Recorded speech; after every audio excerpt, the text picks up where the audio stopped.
Good afternoon, ladies and gentlemen. I'm Bill Clifford, President and CEO of the World Affairs Councils of America in Washington, D.C., and we're delighted to present a special program for you this afternoon. It'll be 1 hour with our Pew Research Center friends.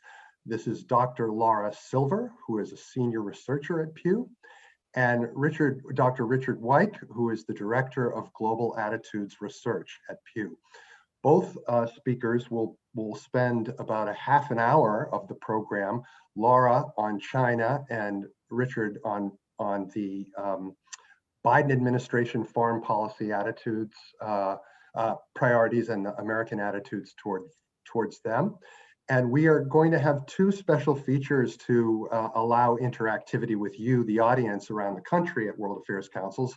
First, we'll have a brief polling of our own of your attitudes and see how they match up against what Pew has recently discovered in its February polling of the American public.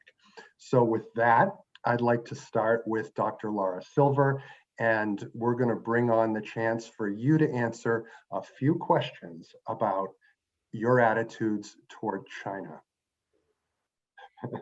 Absolutely. Thank you so much for having me. I'm going to get into all of these questions in more detail as I go through the presentation, but I should say at the outset, I am actually shocked how closely the votes that I can see, at least right now, mirror the American public.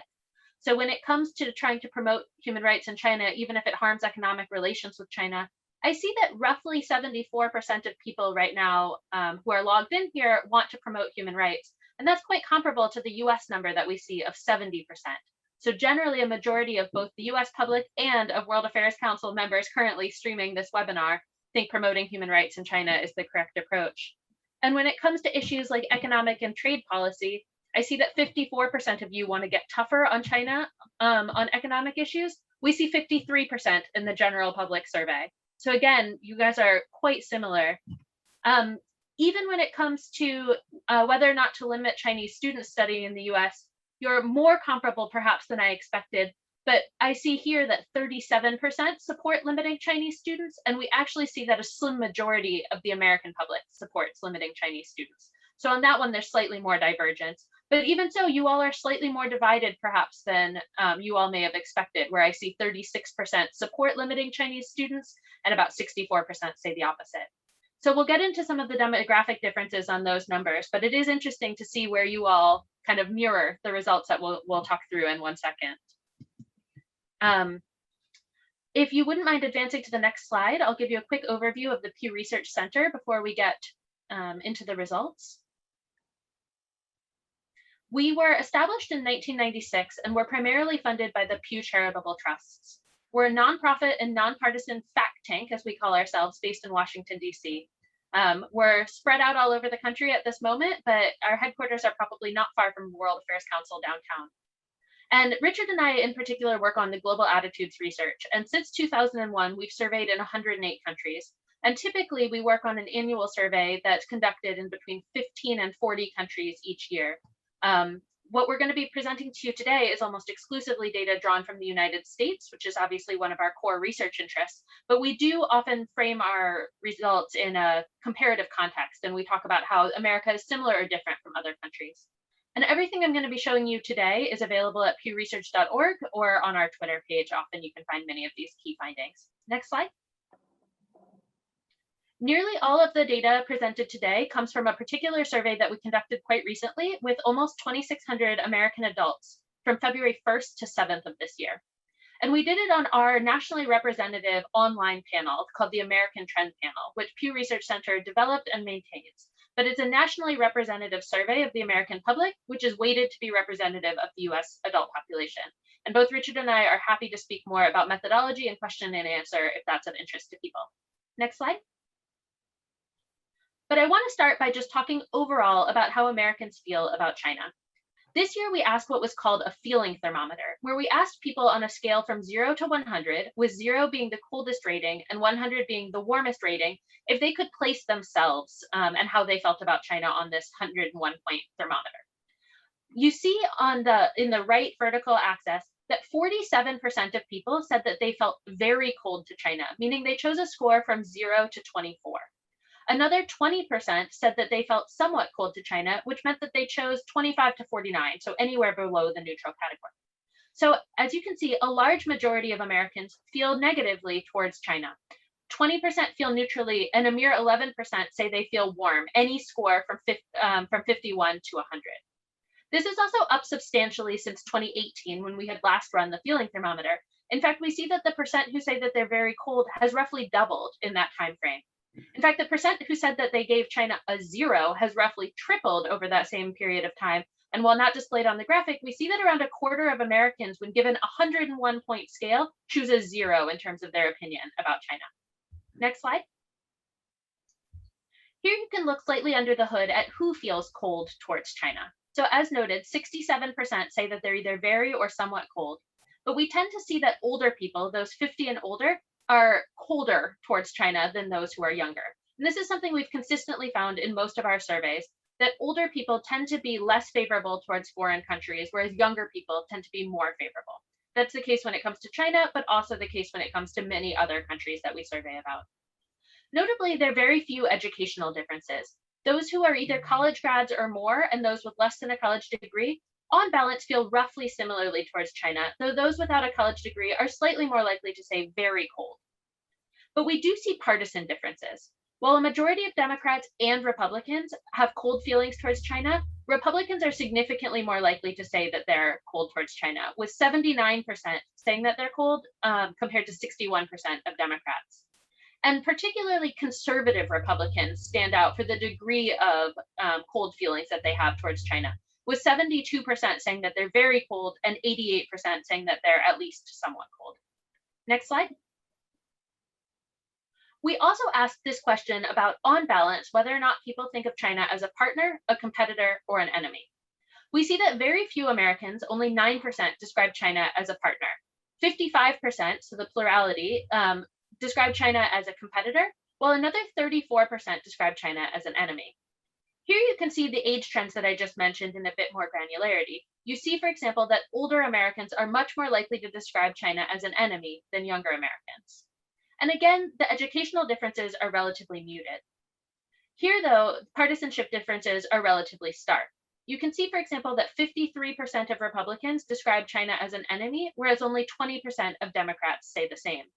And conservative Republicans, once again, stand out for kind of the degree of animosity they feel, where we see roughly 2/3 of conservative Republicans describe China as an enemy. Next slide. We asked about a series of potential issues in the bilateral relationship on this survey as well. So what you're seeing here is the list of questions that we asked about, and the percent of Americans who say that each one of these things is either a very serious or a somewhat serious problem for the US. And you can see that in general, all of these problems are considered at least somewhat serious. But Americans do vary with about the degree to which they think any of them are very serious. So around 2/3 describe cyber attacks from China as very serious, 65% here. But we see around half describe certain other issues as very serious, including the loss of US jobs to China, China's growing military power, China's policies on human rights, and then China's growing technological power. Two of the issues that are kind of less salient for the majority of Americans are tensions between mainland China and Hong Kong and tensions between mainland China and Taiwan, which only around 3 in 10 describe as very serious problems. Next slide. Concern about many of these issues, though, is up just over the past year. So the 2020 survey was conducted in March, and again, this one was February of 2021. So we see a notable, if not consistent pattern across all of these questions, where we see essentially roughly 6 to 7 percentage point change on many of these issues, with Americans thinking that they're more of a very serious problem than they were the previous year. So in just a year, the fact that we see some of this significant uptick is notable, though in the report, we go into how much of this change is actually driven by Republicans being more likely to call many of these problems serious problems this year than last year. Next slide. The only issues on which we didn't see a significant increase were the US trade deficit with China, where people are as likely to call it a very serious problem as the previous year. And we didn't ask about Taiwan on both surveys, so we can't see an increase on that one in particular. Next slide. One of the things that we've been tracking since the beginning of the trade war is also whether or not current economic relations between the US and China are good or bad. And prior to this particular survey, we did see an increase in the percent of Americans who described economic relations between the US and China as poor. In February in particular, we saw that around 2/3 of people said that economic relations between the US and China were bad, whereas only around 1/3 said that they were good. Next slide. We also wanted to ask people about whether or not they think that the government of China respects or does not respect the personal freedoms of its people. And here you can see that 90% of Americans say that China does not respect the personal freedoms of its people. At this point, having spent some time with American survey data, it's notable that 90% of Americans very rarely agree on anything that we poll about. We see no partisan differences, for example, between Republicans and Democrats with regard to whether or not they think China respects the personal freedoms of its people.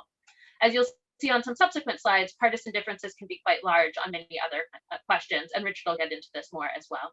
Next slide. But having gone through some of the background on how Americans feel about China and how they think about the bilateral relationship and what's going well and what might be serious problems, it's important to think a little bit about what Americans want when it comes to Sino-US relations. We obviously did not poll about all of the different policy priorities that are possible, but we asked some of the questions that you yourselves participated in earlier, and I'll walk through those results now. Next slide. The first is this question about what people want when it comes to economic and trade policy with China, whether or not it's more important to build a strong relationship with China on economic issues or to get tougher. And we see in this particular survey that 53% of people say it's important to get tougher with China demographic groups and especially partisan groups. First, we see, for example, that whites are significantly more likely to say that it's important to get tougher than our Black or Hispanic adults. When it comes to age, too, we see that older people are much more likely to say it's important to get tougher with China than younger people who tend to say it's important to build a stronger relationship. Once again, very muted educational differences, but large partisan differences. So 72% of Republicans think it's important to get tougher with China, whereas 60% of Democrats actually think it's important to build a strong relationship. So very different approaches when it comes to the economic relationship here. And conservative Republicans, once again, stand out quite a bit, even from moderate and liberal Republicans. Next slide. When it comes to prioritizing human rights over economic ties, we see that 70% of Americans think it's important to try to promote human rights in China, even if it harms economic relations with China, whereas 26% of people think it's important to prioritize strengthening economic relations with China, even if it means not addressing human rights issues. This is actually one of the few questions in this entire survey on which we did not find a particularly large partisan difference. And in fact, one of the very few issues I've seen in looking at polling data in recent months where conservative Republicans and liberal Democrats largely agree. This is an issue that seems to unite people across our survey. Human rights are one of the few bipartisan issues that we tend to see where Republicans and Democrats feel similarly. Next slide. We also asked about 20 different issues, and Richard will get into this in quite a bit more detail. But one of the things that we asked about in terms of the 20 issues we listed and which ones should be top foreign policy priorities or somewhat important foreign policy priorities, one of them was limiting China's power and influence. Today, 48% of people think limiting China's power and influence should be a top foreign policy priority. And this is up from 32% who said the same in 2018. And while it's up among both Republicans and Democrats over this time period, you can see that it's up slightly more substantially among Republicans. 63% of Republicans today think that we should try to limit China's power and influence and that that should be a top foreign policy priority compared to 36% of Democrats. Next slide. As you can see, this is not only the issue that, that has the largest partisan gap of the 4 countries that we asked about, but when it comes to limiting the power and influence of Russia, North Korea, and Iran, fewer say that these should be top foreign policy priorities than say the same of China. Next slide. Finally, we asked one other policy question about whether or not people support or oppose limiting Chinese students studying in the US. It's notable that we also asked on this same survey immediately before this question whether or not people think that international students are on balance good for American universities. And we found that a large majority of Americans said that they were positive for American universities. However, when it came to the particulars of Chinese students studying in the US, we found that 55% of people think that we support limiting Chinese students in the US. Again, major age differences on this particular question, where older Americans are much more likely to support limiting Chinese students, whereas younger people are less likely to be in favor of this. Here, there are slightly more pronounced educational differences, where those who have a college degree or more are more likely to oppose this measure. And once again, we find large partisan differences, where Republicans are much more likely to support limiting Chinese students than are Democrats. Next slide. When it comes to whether or not Americans are confident in President Joe Biden to handle the issue of the bilateral relationship, though, or specifically as we asked it, to deal effectively with China, we see that on balance, people do think that people do have confidence in him to do so. 53% have confidence in President Biden to deal effectively with China. But it's notable that it's the lowest among all of the issues that we tested. Many more Americans say, for example, that they have confidence in President Biden to improve relationships with our allies or to deal effectively with threats like terrorism or global climate change. So when it comes to China, although more have confidence in him than not, this is definitely something that Americans are less confident in him than other issues. Next slide. And here you can see very, very sizable partisan differences in terms of people's confidence. 19% of Republicans have confidence in him to deal effectively with China, whereas around 8 and 10 or more Democrats say the same. So certainly there are very pronounced partisan differences on many of these issues, but especially when it comes to dealing effectively with China and how the current administration may proceed. Next slide. So I will stop there and look forward to talking with you all about how your opinions match up with the ones we found from our domestic survey, as well as any other questions that you might have. Laura, thank you. That was an excellent presentation, and I'm encouraging my colleagues from around the country to submit their questions in the chat box, in the Q&A box. As we go, I'll take them.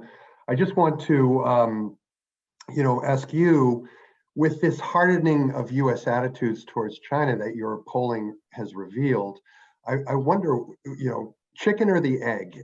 Is it that the public is leading the politicians, or for example, Donald Trump's much tougher policy on China compared to the more cooperative approach of President Obama?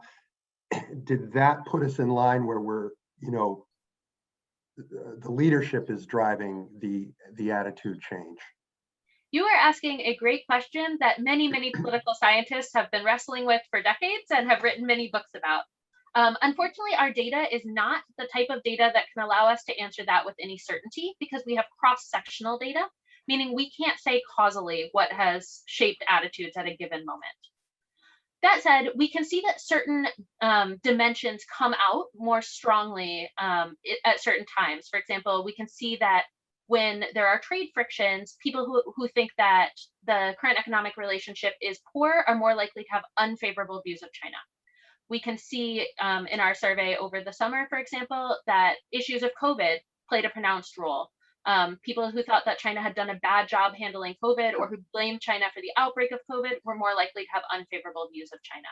So we can't say that it's our politicians that are driving views, but we can say that the way people think about China may be related to how China is messaged or spoken about by the elite, and what issues kind of are related to negative attitudes. Looking at the number that about 2/3 have negative or very negative attitudes toward China, and that doubling you noted of the very cold segment on the temperature is very interesting. That's up from your 2018 poll, and it looks like, if I got it right, that both Republicans and Democrats had significant increases in how they viewed those negative or very negative sentiments. That's correct. Yeah, on many of these questions, we do see that both Republicans and Democrats have moved in concert, though at times Republicans have grown more hostile or more likely to say something is a problem, more likely to say that we should limit China's power and influence as a top foreign policy priority. But you're right. In terms of the shift overall, we definitely see that both Republicans and Democrats have turned more negative towards China in recent years.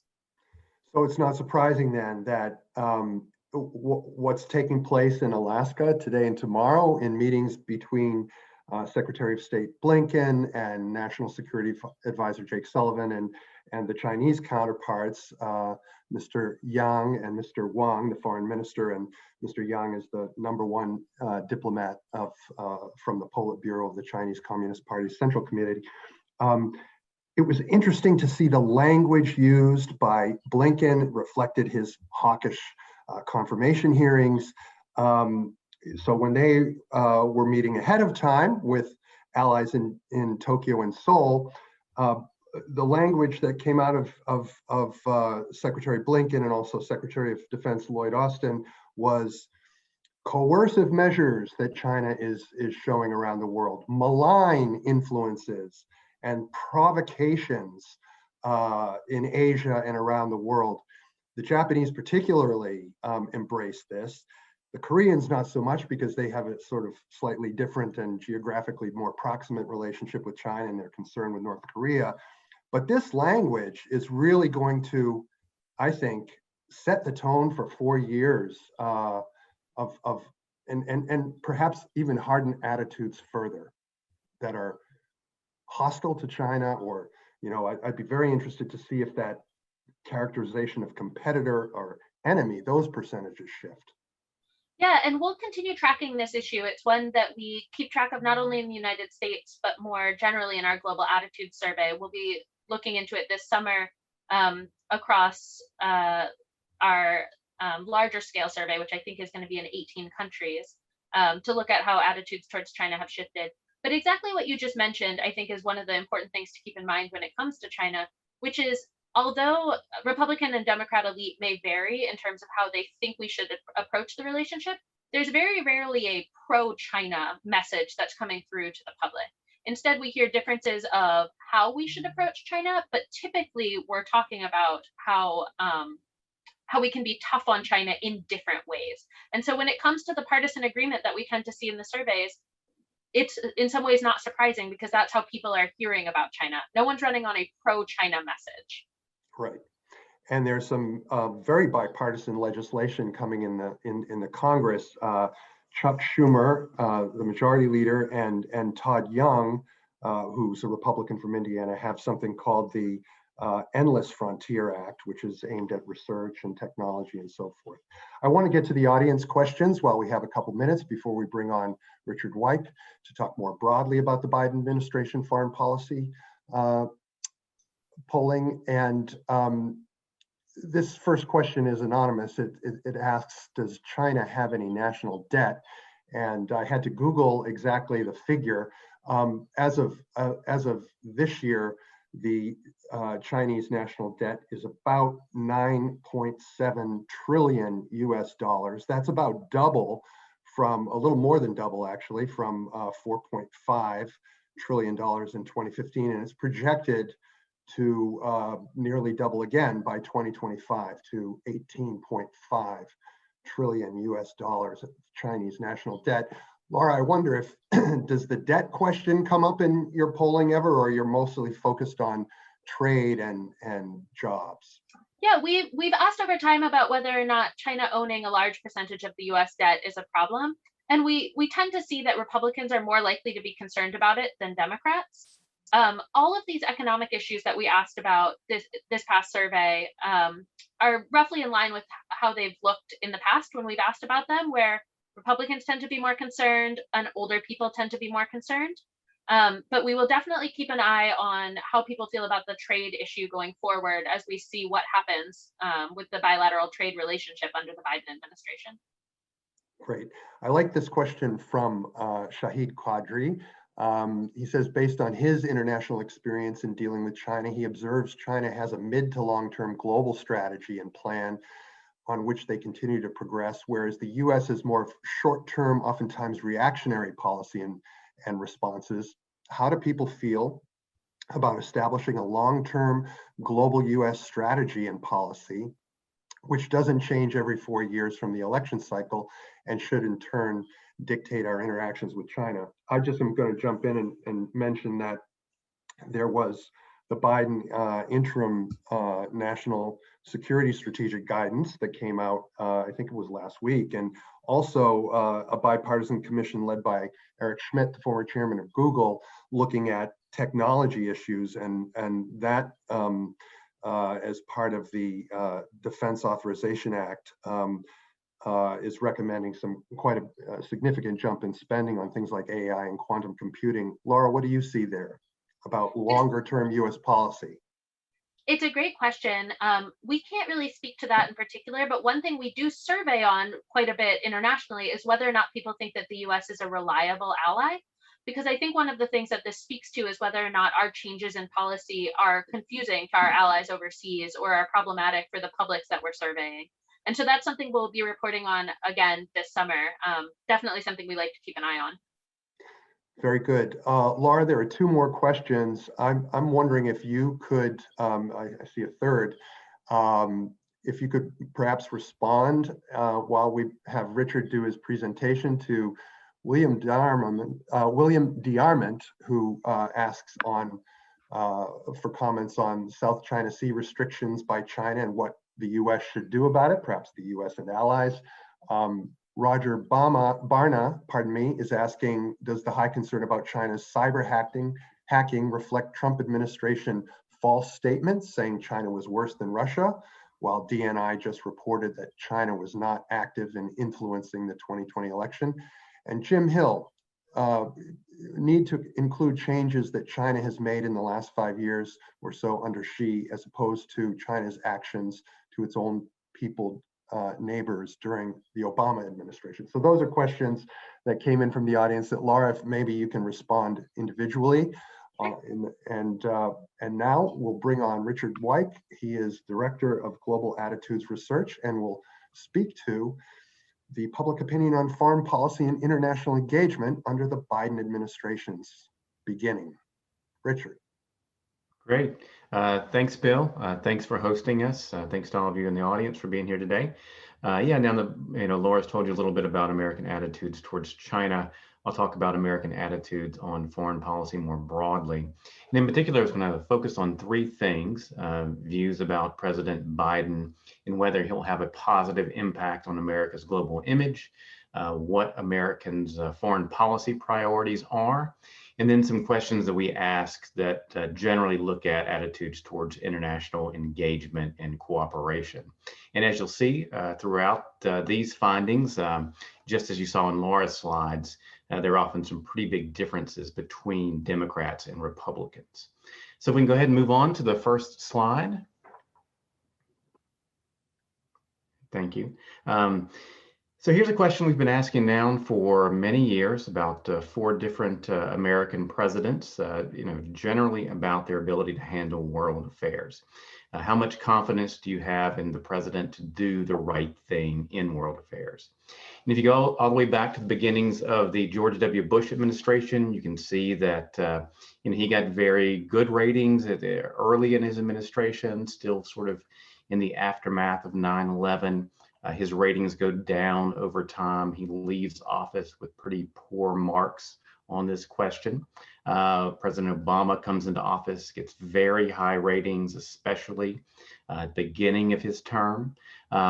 You see that his numbers go down a little bit, but for the most part, he continues to get good ratings throughout his presidency. Then you can see the numbers for President Trump over the last few years, in the mid to high 40s.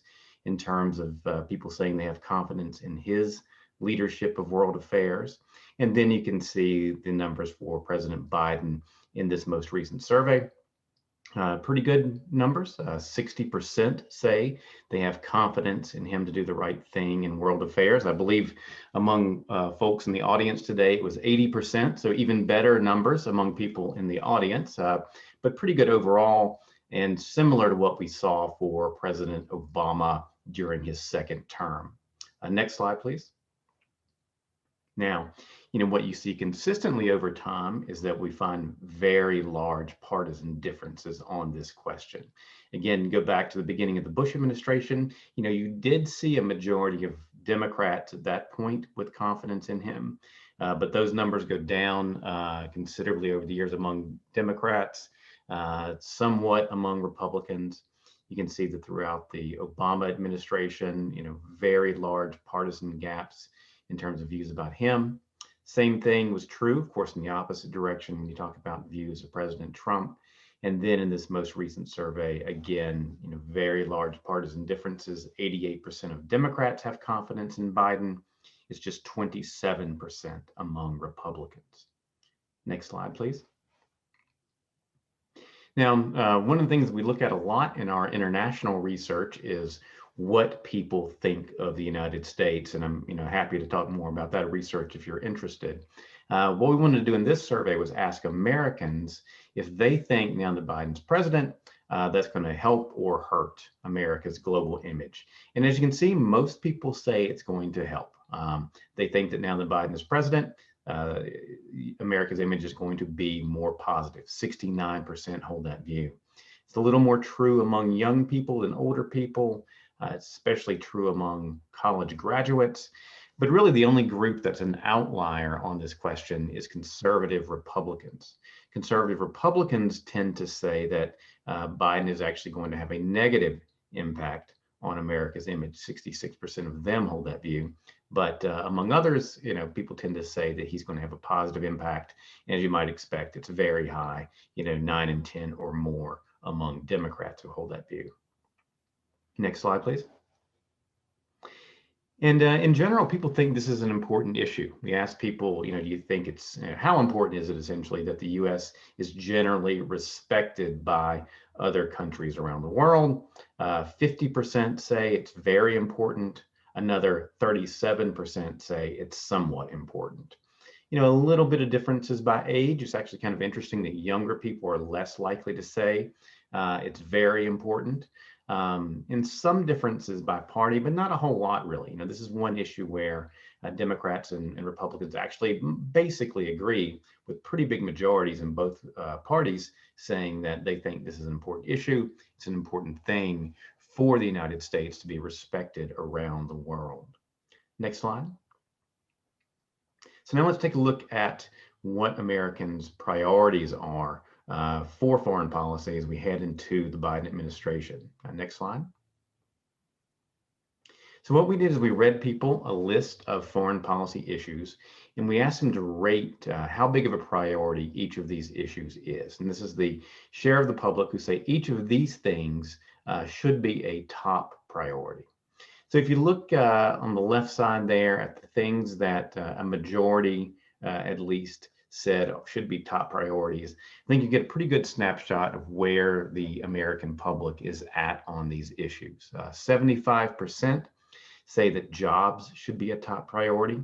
Jobs, almost always is an important issue for the public, especially, of course, when so many people are suffering economically. The spread of infectious disease, probably not too surprising that that's a top priority for many Americans. Taking measures to protect the U.S. from terrorist attacks, dealing with weapons of mass destruction, those kind of security threats are often also top priorities. And you see that again in this survey. And then improving relations with allies, 55% say that should be a top priority. And that's interesting, of course, because that's also a top priority for the Biden administration. They've made that very clear as they launch this presidency. If you look at some of the other issues, Laura mentioned the item about limiting the power and influence of China earlier. Climate change is in the top half of issues, although, as you'll see in a moment, very big partisan differences on climate change. If you look over to the right side of the slide, some issues like human rights, helping refugees, promoting democracy, they get a little less support. It doesn't mean that the American public is opposed to those things, but it does mean that when you ask them about what should be top priorities, people are less likely to name those kinds of issues as top priorities. Next slide, please. Now here's that same list, but this time showing you the percentage of Democrats and Republicans who say these things should be top priorities. And you can see some big differences. Improving relations with allies, particularly important to Democrats. Maintaining our military advantage, especially important to Republicans. And you can see the biggest gap is on climate change. It's a very important issue for Democrats overall, but among Republicans, it's one of the least important issues. So, on climate change in particular, you see some very, very large partisan gaps. And next slide, please. Apologies if you can hear my dogs in the background, but I guess the Amazon delivery person is here. The rest of the priorities here, again, you can see some big partisan differences, especially on immigration. Share the public who thinks that reducing illegal immigration to the U.S. It's much higher, much more of an important issue among Republicans than among Democrats. As you can see, there's a pretty significant gap on many of these foreign policy priorities. Next slide. So let's take a look at some other questions that get at how Americans feel about engaging with the rest of the world, essentially. Next slide. So here's a question where we ask people, which one comes closer to your view? We should pay less attention to problem overseas and deal with problems here at home, or it's best for the future of our country to be active in world affairs. And as you can see, Americans are split right down the middle on this. About half take these opposing views. And then if you look at the results among Republicans and among Democrats, they're almost mirror images of each other, right? About 2/3 of Republicans say we need to concentrate on problems here at home. About 2/3 of Democrats say it's best for the future if we are active in world affairs. So if you wanted to, take a snapshot of how Americans are divided on engaging with the rest of the world, I think this chart does a pretty good job of giving you that snapshot. Next slide, please. Here's another question, and this is one that we asked among you as well. And we got pretty different results when we asked the audience here. All right, which was closer to your view again? Few of our problems can be solved by working with other countries, or that many of our problems can be solved by working with other countries. Overall, the public leans, slightly towards saying many of the problems that we're facing can be solved by working with other countries, but you still get 45% who say it's really few problems that can be solved by those kind of approaches. I think the number was 89% or thereabouts among this audience. So, a much more kind of pro-engaging with the rest of the world on big global challenges sentiment among the audience here today than what we see among the American public. You have some differences among education categories. People who are sort of have higher levels of education are more likely to say we can address many of our problems through cooperation. And then, of course, big differences along partisan lines. Republicans more likely to say few problems. Democrats much more likely to say we can actually solve many of our problems by working with other countries. Next slide. Now, here's a question we've been asking for a number of years, and it hasn't really changed much over the years either. It's been pretty consistent. Which one, again, comes closer to your view? The U.S. should not play any leadership role in world affairs. We should try to be the single world leader, or we should play a shared leadership role. And overwhelmingly, people tend to say we should play a shared leadership role. 78% in the survey hold that view. So what we do is we go ask a follow-up question to those people who say shared leadership role. What do you think? Should we be the most active of leading nations, or should we be about as active as other leading nations? And when we do that, we find that people tend to say we should be about as active as other leading nations. So, it's clear from this that people do want the U.S. to play a leadership role on the world stage, but it's also pretty clear they want us to share responsibilities, share that leadership with other nations. We shouldn't be the single world leader, and maybe we shouldn't even be the most active of leading nations. Next slide, please. This question gets to the notion of compromising with allies, which is closer to your view. The U.S. should follow its own interest, even if its allies strongly disagree, or the U.S. should take into account the interest of allies, even if that means making some compromises. So overall, the American public clearly, favors the notion that we need to make compromises with our allies. But you do see, again, partisan differences. Republicans are about evenly split on this question. Democrats, on the other hand, overwhelmingly say that it's important that we take into account the interest of other nations, of our allies, even if that means making some compromises. The next slide. Now, this question gets at attitudes towards multilateral organizations and how much of a benefit Americans get from being members of these organizations. And as you can see, overall, Americans tend to think we do benefit from being members of NATO, the UN, and the WHO. 2/3 or so roughly say we benefit from being members of all those organizations. Next slide.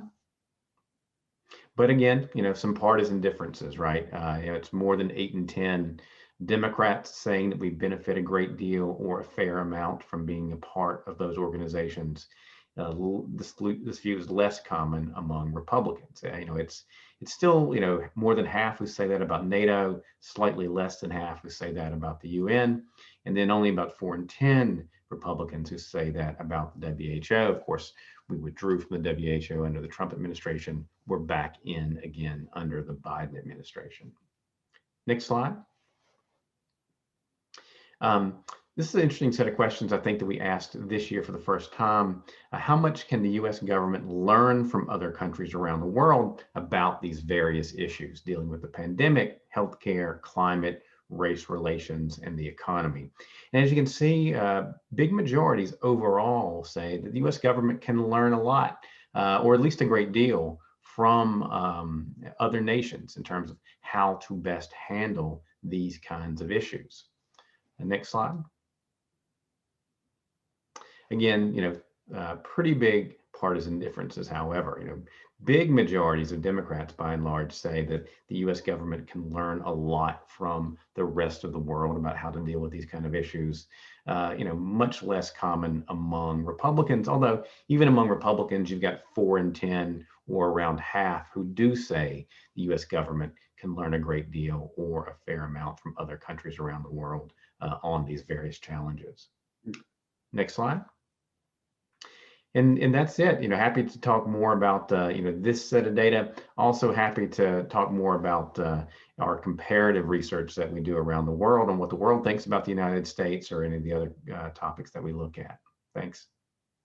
Excellent, Richard. And I want to thank Laura again for answering those individual questions and invite our audience members to submit questions via the Q&A and chat box so that we can pose them to Richard. I just want to mention, Richard, as you went through the priorities at the beginning, and number one, above all, was protecting American workers' jobs of 75% was the polling result there. I believe he made this remark before your polling. Jake Sullivan, National Security Advisor, has said, every element of what we do in our foreign policy and national security ultimately has to be measured by its impact on working families. And Secretary Blinken, in his first speech, March 5th, as Secretary of State, said, more than at any other time in my career, distinctions between domestic and foreign policy have simply fallen away. Our domestic renewal and our strength in the world are completely intertwined, which is also interesting in terms of the split you showed, which was about 50-50 on whether the United States should concentrate on the home front or whether we should engage in the world. Really, these are all one issue now. Global health security, COVID at home, these are one issue. Climate change, one issue. Protecting our democracy, which is something that we have damaged from within, even as adversaries like Russia have hacked our elections and threatened from without.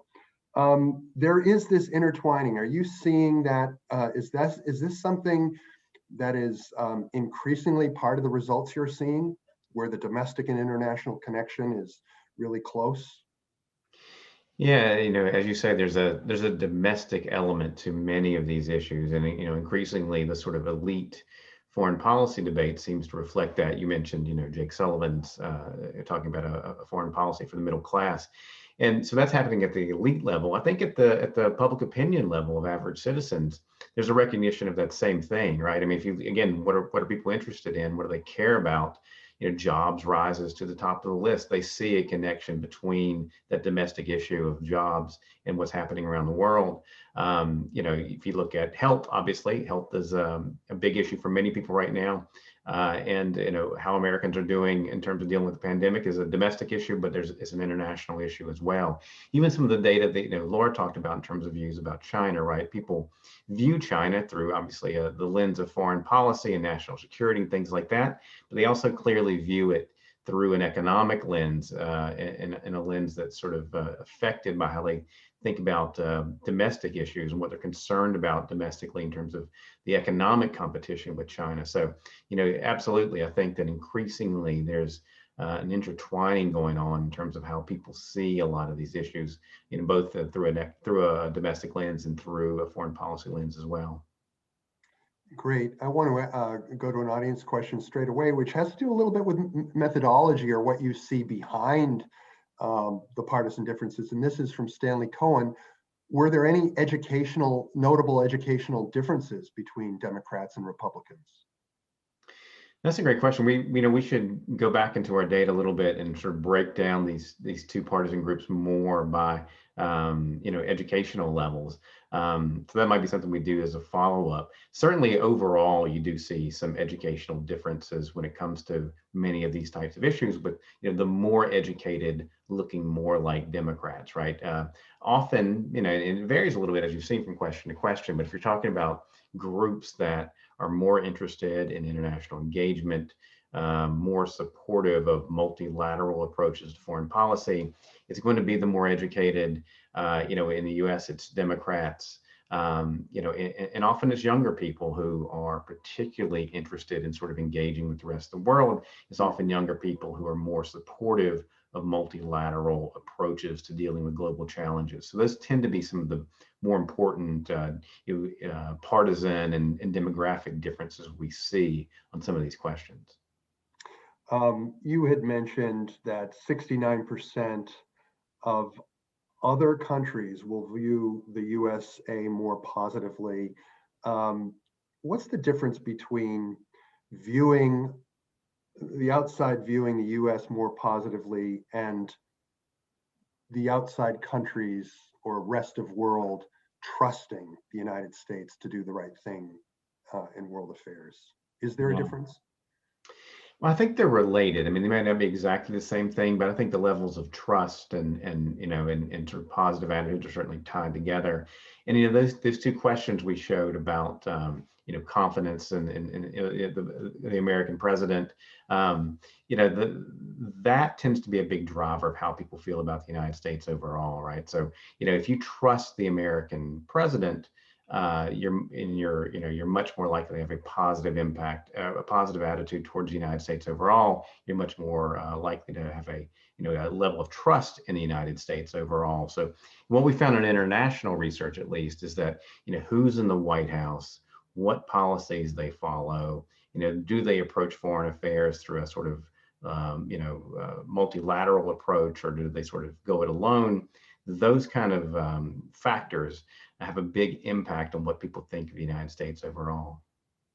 During the Trump administration, there was just a sharp decline in overseas attitudes toward the US, particularly among our allies, Germany, France, Japan, South Korea.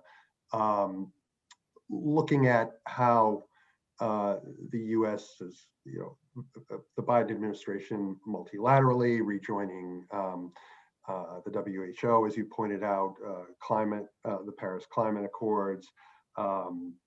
It remains to be seen what will happen on Iran, which was a multilateral effort. But they're, having cabinet secretaries make their first trip to Asia to consult with Tokyo and Seoul prior to this big meeting on China, Biden convening the Quad, India, prime ministers of India, Australia, and Japan.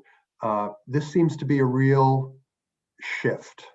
And it's not necessarily a reversion to Obama either. It's a real kind of engagement, I think, on the part of the administration that, do you see it moving? Do you see it moving some of the Republican opinion toward a greater acceptance of multilateralism and partnership tending to alliances and so forth?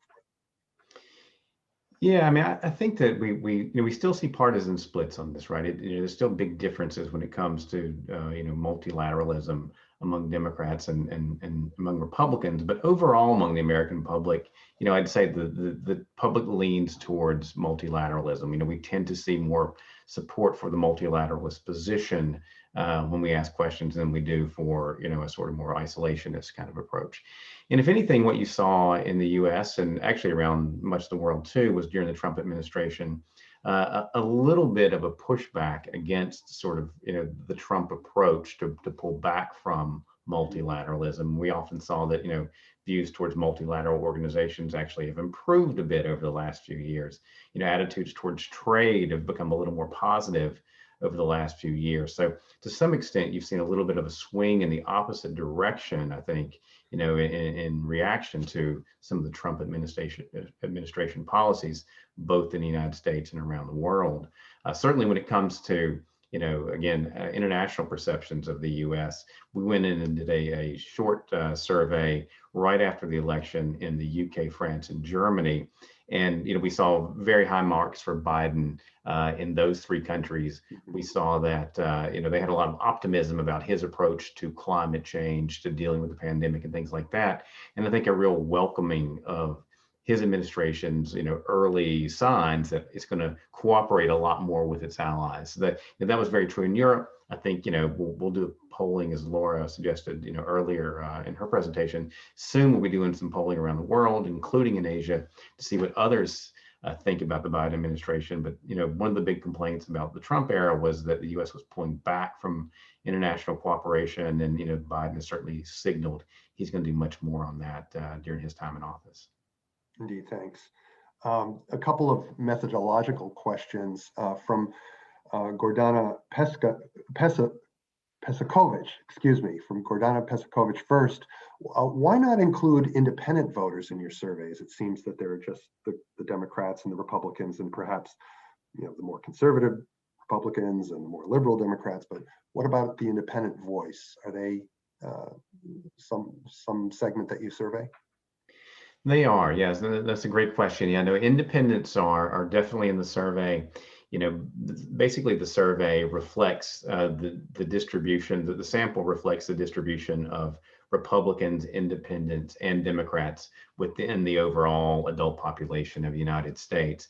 The reason you don't see them in these slides is basically the way we analyze the data. The way we do it is we ask people first whether they're a Republican, independent or Democrat.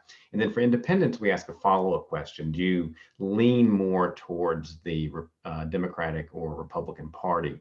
And those people who say they lean towards one party or the other, we actually, lump them in essentially with the partisans, because, what we found, and like most political scientists have found over time, is those independents who lean towards the Democratic Party tend to behave a lot like Democrats, and those who lean towards the Republican Party behave a lot like Republicans. So just analytically, we tend to look at them together. But yes, absolutely, those independents are an important part of American public opinion, and they're in the survey.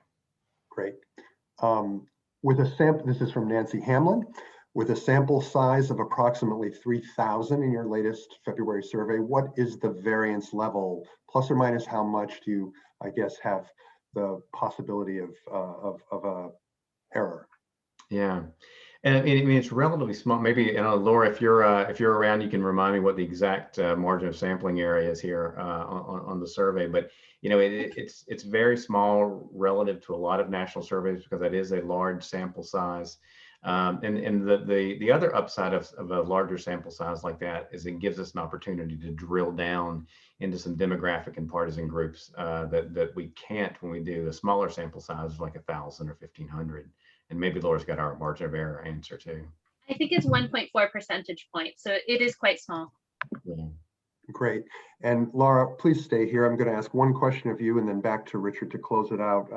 If I'm recalling correctly on the partisan divides thing, human rights was not really one where you had seen a great variance between, certainly not Democrats and Republicans, unlike climate or immigration. But this human rights question with respect to China, it seemed in our own polling, very high people wanted a human rights, a high number of our audience today wanted a human rights component to China policy. But in the things that you also showed regarding, and I think it was, I can't remember the figure, I want to say it was 50% thought human rights should be factored in there.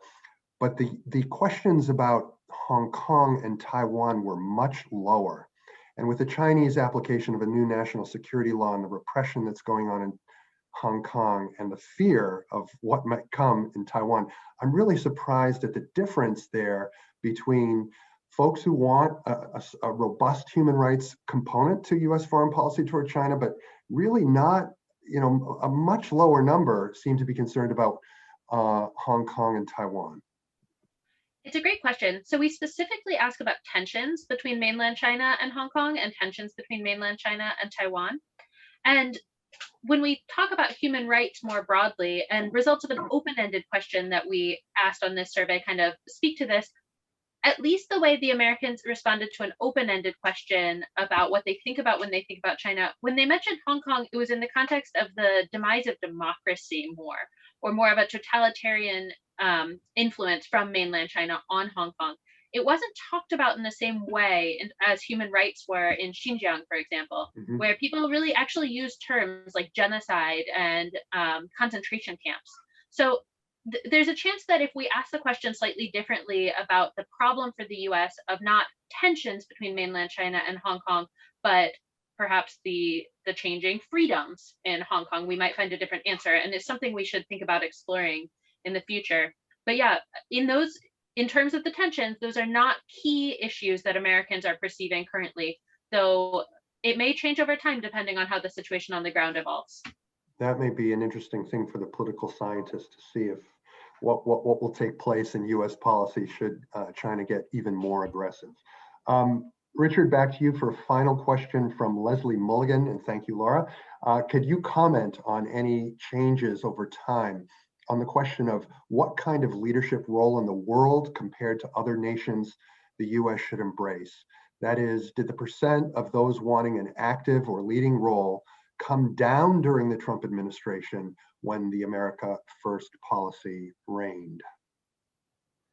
Yeah, I mean, one thing that's interesting about that question is we've asked it a number of times over the years, and it hasn't changed much over the years. I think we have a chart maybe in our report on this on our website, but it's one of the few times we show a chart that doesn't show much change. You know, usually we only show charts that show change, but this kind of highlights the fact of how steady this question's been, which is interesting, right? It kind of points out the fact that, you know, when it does come to foreign policy, there is a lot of stability. Obviously, a lot of tumult in recent years in American politics, American public opinion in different ways. But, you know, there's some of these questions that we ask and get at an overall orientation towards the rest of the world that haven't changed that much in terms of just the overall numbers over time. Thank you very much. First of all, I want to thank the audience for coming out today for this special presentation by our colleagues at Pew Research. And second, I must thank Shannon McNaught and Laura Duncan for manning the slides and the questions in the back end of this program. This is the first time we've tried polling of a more active nature, and I think it worked out well. We know we can split it next time. I apologize for reading all the questions up front, but so thank you both for addressing those and weaving them into your presentations. Laura Silver and Richard Wike, it's a pleasure to have you with us. I know that there were councils, we only had a week or so to promote this event, and the turnout was great. And I know that there are council colleagues that have written to me saying that they'd like to take you locally to their audiences in places like Charlotte and on the West Coast. So I hope we can do this again. We'd love to. Yeah, we'd love to talk to any of your councils anytime. So please let us know. Happy to facilitate that, and wish you a very good afternoon and good weekend. Thanks again for being with us. Thanks, everybody. Have a great afternoon. Bye-bye.